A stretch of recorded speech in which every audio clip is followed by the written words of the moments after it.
সাবেক প্রধানমন্ত্রী শেখ হাসিনার বেসরকারি শিল্প বিনিয়োগ বিষয়ক উপদেষ্টা সালমান এফ রহমান এবং সাবেক আইনমন্ত্রী আনিসুল হক গ্রেফতার হয়েছেন।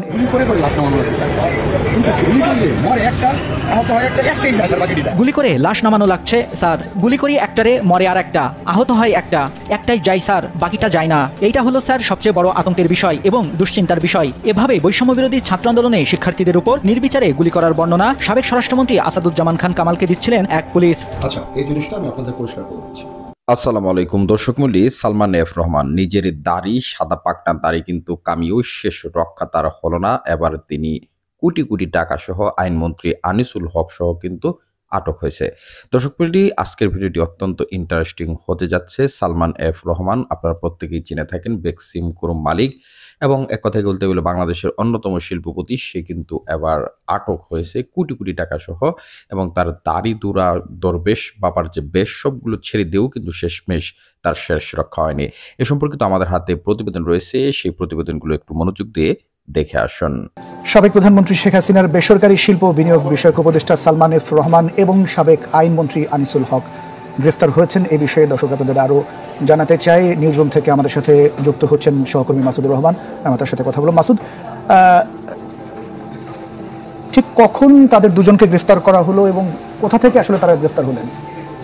আমরা আসলে এখন থেকে ঠিক 5 মিনিট আগে আমরা জানতে পেরেছি যে সাবেক প্রধানমন্ত্রী শেখ হাসিনার বেসরকারি শিল্প ও বিনিয়োগ বিষয়ক উপদেষ্টা যিনি ছিলেন, যাকে বলা হয় বাংলাদেশের অর্থনীতি যিনি নিয়ন্ত্রণ করতেন, ব্যবসায়ীদের নিয়ন্ত্রণ করতেন, সেই সালমান এফ রহমান এবং সাবেক আইনমন্ত্রী যিনি বাংলাদেশের সবচেয়ে বেশি সময় ধরে আইনমন্ত্রীর দায়িত্ব পালন করেছিলেন, সেই আনিসুল হক, তাকে দুজনকে গ্রেফতার করা হয়েছে বলে আমরা জানতে পেরেছি।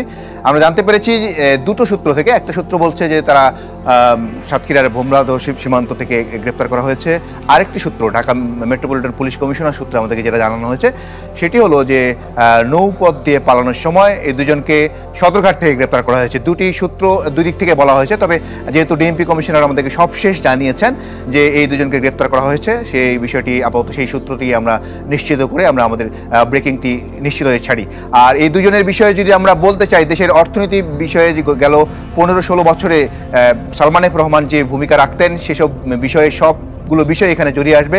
তবে এখন পর্যন্ত স্পেসিফিক কোন বিষয়ে তাদেরকে গ্রেপ্তার করা হয়েছে অথবা কোন মামলায় গ্রেপ্তার করা হয়েছে সেটি এখন পর্যন্ত পুলিশের পক্ষ থেকে নিশ্চয়তা দেওয়া হয়নি এবং পুলিশ আমাদেরকে সেটি কনফার্মও করেনি। তবে এতটুকু নিশ্চয়তা দিয়েছে তারা যে এই দুজনকে গ্রেপ্তার করা হয়েছে, যারা কিনা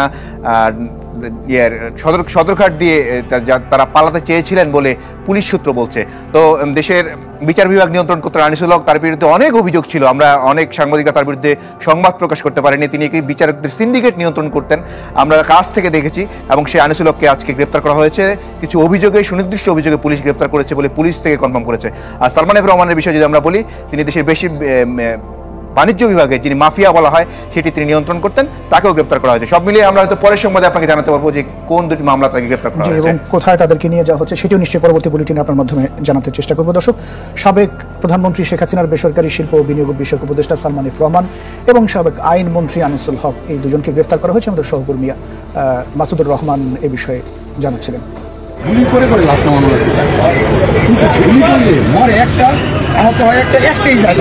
গুলি করে লাশ নামানো লাগছে স্যার, গুলি করি একটারে মরে আর একটা, আহত হয় একটা, একটাই যায় স্যার, বাকিটা যায় না।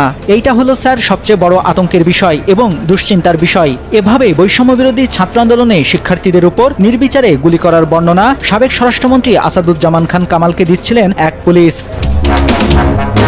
সম্প্রতি চাঞ্চল্যকর এমন ভিডিও সামাজিক যোগাযোগ মাধ্যমে ছড়িয়ে পড়লে তা ভাইরাল হয়। এরপরই বিষয়টি নিয়ে সমালোচনার ঝড় ওঠে। বৈষম্য বিরোধী ছাত্র আন্দোলনে পুলিশ নির্বিচারে গুলি করে ছাত্র জনতার উপর। এই ভিডিও প্রকাশের পর অনেকেই মন্তব্য করছেন, স্বরাষ্ট্রমন্ত্রীর নির্দেশেই পুলিশ ছাত্র জনতার উপর গুলি চালায়।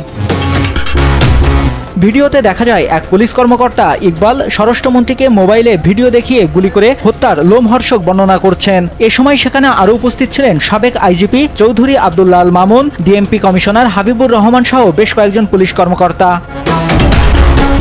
গেল জুলাই মাসে কোটা সংস্কার আন্দোলন শুরু করে শিক্ষার্থীরা। তাদের যৌক্তিক আন্দোলন আমলে নেয়নি শেখ হাসিনা সরকার। পরবর্তীতে আন্দোলন দমনে শিক্ষার্থীদের উপর পুলিশ ও ছাত্রলীগ হামলা করে। হামলার প্রতিবাদে সারা দেশে শিক্ষার্থীরা একযোগে আন্দোলনে যোগ দেয়। 17 জুলাই রংপুরে পুলিশ শিক্ষার্থীদের উপর গুলি চালায়। এতে আবু সাইদ নামে এক শিক্ষার্থী নিহত হয়। এরপরই দেশব্যাপী ছাত্র জনতা গর্জে ওঠে। 18 জুলাই শিক্ষার্থীদের আন্দোলন সহিংস রূপ নেয়, পুলিশ নির্বিচারে গুলি করে, এতে অনেকে নিহত হয়। ছাত্রদের উপর গুলি করায় সাধারণ জনতাও রাস্তায় নেমে আসে। আন্দোলন আগস্টের শুরুতেই ভয়াবহ রূপ নেয়। এরপর সরকার বিপাকে পড়ে। স্বরাষ্ট্রমন্ত্রী যে কোনো মূল্যে আন্দোলন দমন করতে চায়। সারা দেশে পুলিশকে নির্দেশ দেয় গুলি করে হলেও ছাত্র জনতাকে থামাতে। তারপরও ছাত্র জনতার কাছে হার মানে হাসিনা সরকার। 5 আগস্ট গণ আন্দোলনের মুখে প্রধানমন্ত্রীর পদ থেকে পদত্যাগ করে দেশ ছেড়ে পালিয়ে যায় শেখ হাসিনা। শেখ হাসিনার পতনের পর একের পর এক সামনে আসতে থাকে তার সরকারের দুর্নীতির খবর। পাশাপাশি কিভাবে ছাত্র জনতাকে থামাতে চেয়েছিল তাও সামনে আসে। এবার সামনে আসলো স্বরাষ্ট্রমন্ত্রীর এই ভিডিও।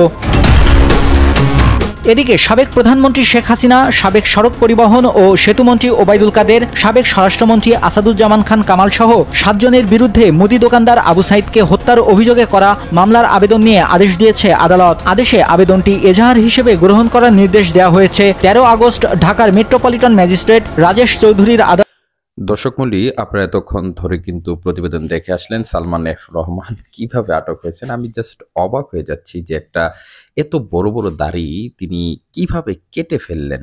আপনারা একটু আপনার মন্তব্য কমেন্ট বক্সে লিখে জানাতে পারেন যে সালমান এফ রহমানকে দরবেশ বাবা হিসেবে ডাকতো, অনেকেই তাকে দরবেশ বাবা বলে ডাকতো। তার পাশাপাশি আনিসুল হক আইনমন্ত্রী, যে কিনা খালেদা জিয়াকে শেষ পর্যন্ত কোনোভাবেই চিকিৎসার জন্য বিদেশে তো যেতে দেয়নি নেই, তাকে মুক্ত করে দেন নাই। বিভিন্ন আইনের এই মারপ্যাচ দেখিয়ে তিনি কিন্তু তাকে বন্দি করে রেখেছিলেন। এবার তিনি নিজেই কিন্তু আইনের জালে ধরা পড়লেন এবং যে অপকর্মগুলো করেছেন তাদের যে কি বিচার হবে এবং তাদেরকে যে কিভাবে শায়েস্তা করা হবে সেটা একমাত্র আল্লাহ তাআলাই ভালো বলতে পারবে।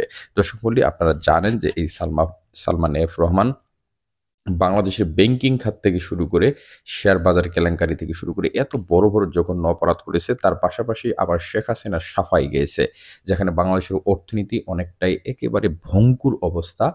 বাংলাদেশের রিজার্ভ 15 বিলিয়নের নিচে নেমে এসেছে এবং এক কথায় বলতে গেলে এত ধ্বংসস্তূপের উপর দাঁড়িয়েও তারা কিন্তু বড় বড় বহর নিয়ে বিদেশ সফর করত। তার পাশাপাশি আইনমন্ত্রী আনিসুল হকের কর্মকাণ্ড অনেকেই জানেন, যদিও সদা ভদ্রলোকই মনে হতো। দুজনকেই, একজন তো দরবেশ বাবা হিসেবে বেশ সুনামও কামিয়েছিলেন এবং হজে যেতেন প্রত্যেক বছর এবং দাড়ি টুপি মাশাল্লাহ, এক কথায় বলতে গেলে। কিন্তু এখন যে পুলিশের হাত থেকে বাঁচার জন্য এই বুইড়া বয়সে দাড়িগুলা কাইটা ফেললো, এটার কি হবে আমি এটাই চিন্তা করতেছি।